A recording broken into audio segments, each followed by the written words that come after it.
इंतखाबात की तारीख का ऐलान करना इलेक्शन कमीशन का काम है। इलेक्शन की तारीख का ऐलान करना मेरा मैंडेट नहीं, हमारा काम इलेक्शन कमीशन की मुआवनत करना है। पंजाब और खैबर पख्तूनख्वा के इलेक्शन मेरे वज़ीर आज़म बनने से पहले ताख़ीर का शिकार हो चुके थे। आर्टिकल 256 कहता है कोई काम ताख़ीर से होने की वजह से गैर आइनी नहीं हो जाता। पाकिस्तान में इस वक्त अबूरी जमहूरियत है, मुस्तहकम जमहूरियत नहीं है। हमें एक दूसरे के सियासी नज़रियात का एहतराम करना चाहिए। तासुबात से बालातर होकर हमें कौमी तामीर और तरक्की में हिस्सा डालना होगा।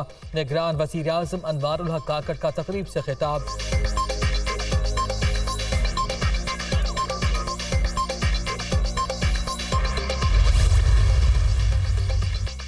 आम इंतखाबात मुकर्ररा वक्त पर होंगे। निगरान पंजाब हुकूमत को फ्री एंड फेयर इलेक्शन के लिए मुकम्मल सपोर्ट की जाएगी। इंतखाबात को शफाफ और मुनसिफाना बनाना सबकी जिम्मेदारी है।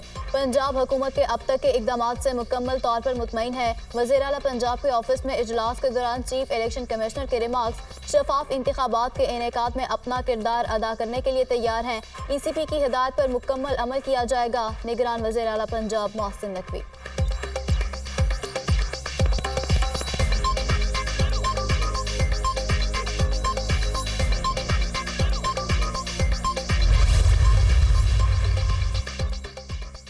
चराए सूद बगैर किसी तब्दीली के 22% पर मुस्तहकम। स्टेट बैंक ने नई मॉनिटरी पॉलिसी का ऐलान कर दिया।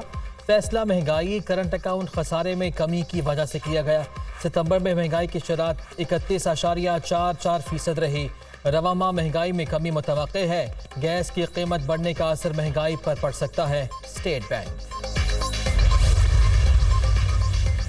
हुकूमत ने गैस की कीमतों में इजाफे का फैसला रोक दिया। निगरान वज़ीर आज़म अनवारुल हक काकड़ की ज़ेर सदारत वफाकी काबीना का इजलास। गैस की कीमतों में इजाफे पर मजीद गौर करने की हिदायत। निगरान काबीना ने एंटी ह्यूमन स्मगलिंग स्टेशन कायम करने की मंजूरी दे दी। वफाकी काबीना को गैर कानूनी अफगान शहरियों को निकालने से मुतालिक ऑर्डर पर भी ब्रीफिंग। काबीना ने हज पॉलिसी 2024 की भी मंजूरी दे दी।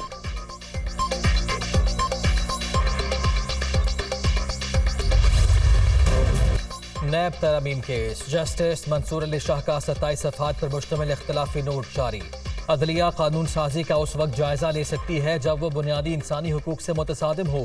कानून साजों के मफाद को सामने रखकर कानून साजी जांचना पार्लियामेंट और जमहूरियत को नीचा दिखाने के मुतरादिफ है। दरख्वास्त गुजार नहीं बता सका कि अवामी ओहदा रखने वालों का फौजदारी कवानीन के एहतसाब का कैसे बुनियादी हक है। इदारों के दरमियान तवाज़ुन इसी सूरत कायम रह सकता है जब इदारों के दरमियान एहतराम का बाहमी ताल्लुक कायम हो। पार्लिमानी निज़ाम हुकूमत में अदलिया को एग्जेक्टिव या मुकर्रना के मुखालिफ के तौर पर नहीं देखा जाता। इख्तिलाफी नोट।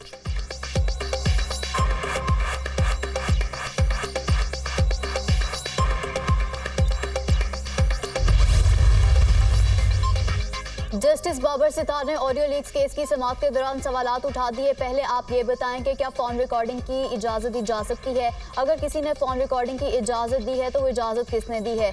वज़ीर आज़म हाउस, वज़ीर आज़म, उसके ख़ानदान और चीफ जस्टिस के ख़ानदान की ऑडियोज़ लीक हुई। ऑडियोज़ पर जो कमीशन बना इसके TORs में ये था ही नहीं कि ऑडियोज़ रिकॉर्ड कौन करता है। आप वज़ीर आज़म से सिफारिशात लेकर अदालत में जमा कराएं, फिर देखेंगे आगे कैसे चलना है। इस्लामाबाद हाई कोर्ट में केस की समाअत के दौरान जस्टिस बाबर सत्तार के रिमार्क्स।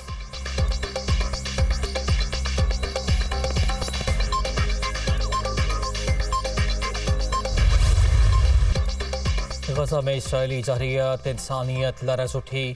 इसराइल के हमलों में तेजी आ गई। हर तरफ लाशों और मलबे के ढेर। इसराइली बीमारी से शहीद फ़लस्तीनियों की तादाद 9000 से बढ़ गई। 3600 से ज़ायद बच्चे, 1800 से ज़ायद ख़वातीन शामिल, 22000 से ज़ायद फ़लस्तीनी ज़ख्मी। इसराइली फ़ौज का गज़ा पर टैंकों से बड़ा हमला। गज़ा के नवाही इलाकों में फ़लस्तीनी मुजाहिदीन और इसराइली फ़ौज के दरमियान शदीद झड़पें। इसराइली फ़ौज की टैंकों से इस्लाहुद्दीन से गुजरने वाली गाड़ियों पर गोलाबारी। फ़लस्तीनी मज़ाहमतकारों ने इस्लाहुद्दीन में इसराइली टैंकों पर हमला किया। हमास का दावा।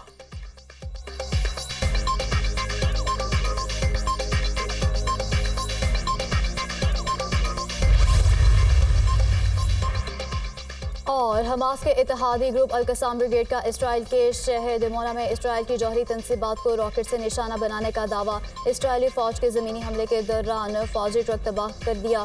हिज़्बुल्लाह ने भी इसराइली फ़ौजी काफ़िले और चेक पोस्ट को निशाना बनाने का दावा किया है।